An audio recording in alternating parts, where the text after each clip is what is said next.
أحبائي، عايز أشارككم بخدمة رب بيعملها في هذا الزمن.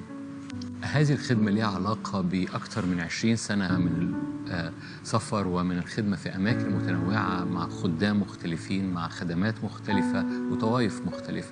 قابلت أبطال للرب وأبطال للإيمان في أماكن كتيرة جدا. كانت الملحوظة أنه برغم أن هم واقفين من أجل ملكوت ربنا ومجد ربنا على الأرض، كانوا لوحدهم بيحاربوا أو بيقطعوا في الجبل لوحدهم، زي ما كالب ذهب لكي يقطع في الجبل لوحده. في نفس الزمن رب يعمل حاجة في الشرق الأوسط. الرب بيبدر مراكز للنهضة، كنايس للنهضة، عمال بيملى الشرق الأوسط بيها، وعمال بيفيض في هذا الزمن على هؤلاء الأبطال بإمكانيات للملكوت وبعطش لأجل افتقاد الرب لمنطقتنا، وافتقاد الرب للمنطقة العربية، وافتقاد الرب للشرق الأوسط كله بحضور ربنا وبنهضة جديدة.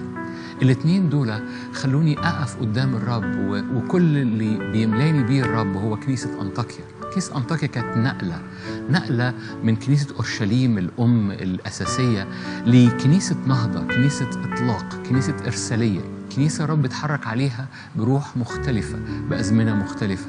كل حاجة كانت بتتحرك تجاه أنطاكيا. الأنبياء كانوا ينزلوا يتنبأوا في أنطاكيا، الرسل خرجوا من أنطاكيا، شاول دعي بولس في أنطاكيا، ابتدى خدمته في أنطاكيا، برنابا أيضا ابتدى خدمته في أنطاكيا.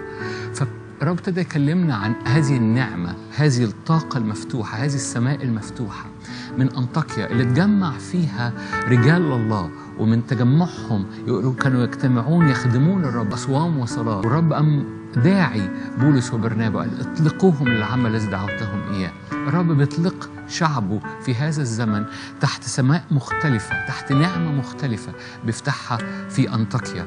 فالرب حط جوانا هذا السكيب وهذه الوقفة لكي نقف معا، ما يكونوش في أبطال لوحديهم، ومن أجل مراكز النهضة الرب يصنعها. فالرب قام مكلمنا عن مجتمعات لأنطاكيا.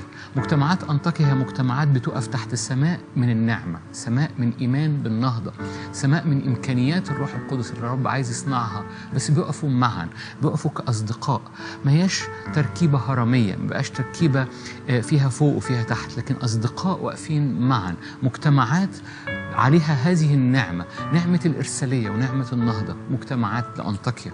هذه الخدمة ما هياش طائفة جديدة ولا هيئة جديدة ولا أي شيء، هي أصدقاء بيقفوا معا، من رعاة، من خدام، من قادة خدمات، بيتحدوا معا بكل نبوة، بيتحدوا بكل صلوة، بيتحدوا بكل تعليم له علاقة بالإرسالية وله علاقة بكلمة الرب في الزمن وفي التوقيت، عشان عايزين يبقوا أكيوريت مع كلمة الرب، مع زمن الرب، في دقة روحية على حياتهم، دقة للصوت ودقة للإرسالية ودقة للتبعية، من أجل مجد الرب يرى في منطقتنا وعلى حياتنا.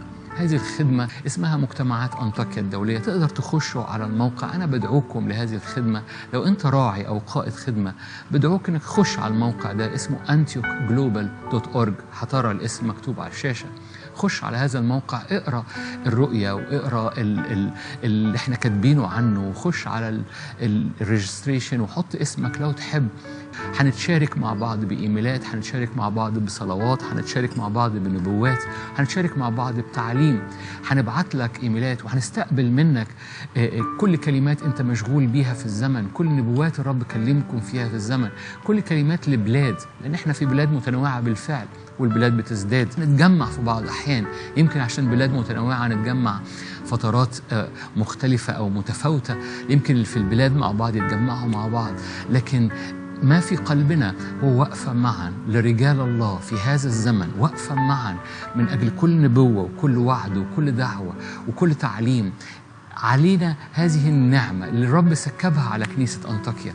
تصورش قد ايه النقله اللي حصلت من كنيسه اورشليم لكنيسه انطاكيا. من انطاكيا خرجت كل الكرازه، خرجت كل المنطقه كلها اتغيرت من خلال انطاكيا. فشجعك خش على الموقع بتاعنا antiochglobal.org.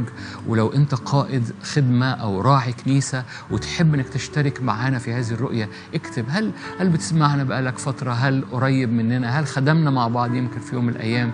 اكتب كل هذه المعلومات وهنتواصل معاك علشان نقف معا من أجل أن نرى منطقتنا بتتغير، من أجل أن نرى هذه المراكز للنهضة، هذه المجتمعات لأنطاكيا بتتحرك وبتحمل الحضور الإلهي وقوة الملكوت لكل منطقة احنا موجودين فيها. ملء البركة. أشجعك خش إلى هذا الموقع وتواصل معنا. ربنا معاك.